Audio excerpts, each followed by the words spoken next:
Mabuhay!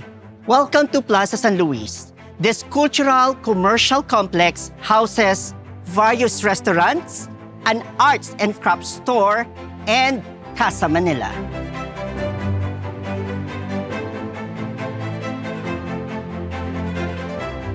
CASA Manila or Manila House was built in 1981, copied from the ancestral house that once stood in Calle Haboneros. It's a lifestyle museum aimed at showcasing the domestic lifestyle of a native Principalia during the Spanish colonial period. Let's go and see what's inside. Before we enter, we need to bang the Antillian door knocker in order to inform servants that there are incoming guests. This part of the house is called ZAGUAN or corridor. It is through ZAGUAN where the carriages or the karuwahe entered and dropped off passengers by the stairs. The ground floor walls are made of adobe and volcanic tuff, like the walls of Intramuros. Meanwhile, the patio flooring is called piedra china. The patio served to cool the rooms of the house. It was also used as a garden.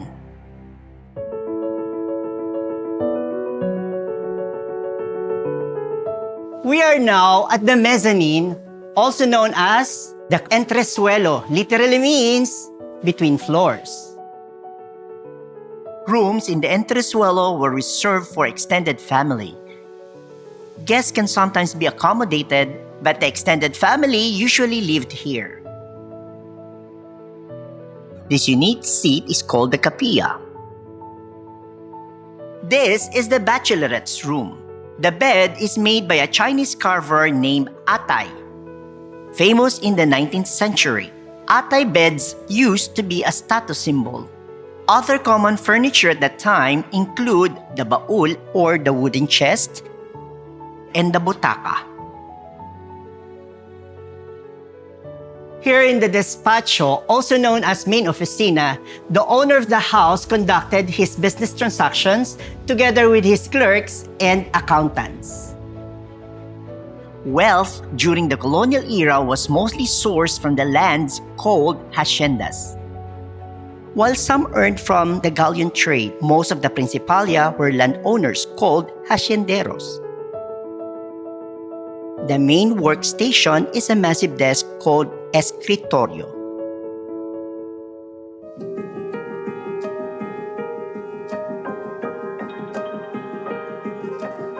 We have just reached ANTESALA or CAIDA, meaning to fall, referring to the stair landing.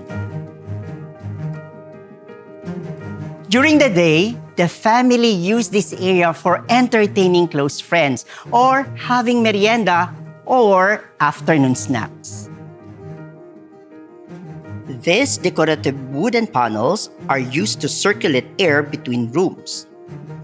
The volada is the area between the dining room and the antesala. And here we have Sala Mayor. Very important people were entertained here. This room was decorated to show off one's status in society.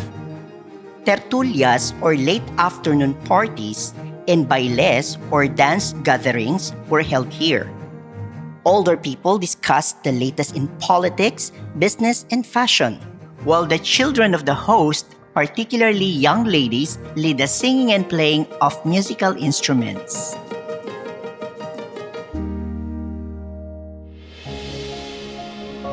Here is the oratorio or prayer room, where family gather at night to pray the rosary. This room is considered another sign of affluence. This is the cuarto principal or the master's bedroom. Tradition dictated that the master of the house would give up his room for very important guests staying in for the night. This is a reflection of a traditional Filipino hospitality. Meanwhile, the children's room is decorated with a carousel-designed ceiling to make it more appealing.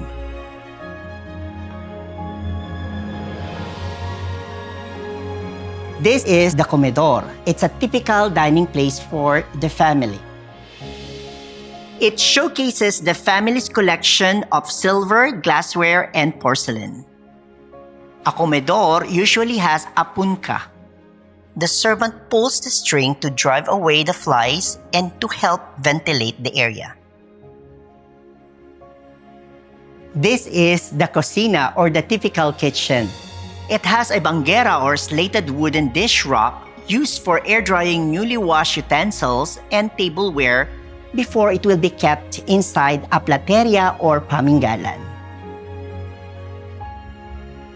These cookie and biscuit molds in various designs are made of hardwood.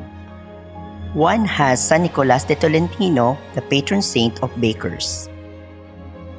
Let's go this way to the letrina or toilet. The one you'll find here is good for two. Flushing was done by throwing large buckets of water into the tubes.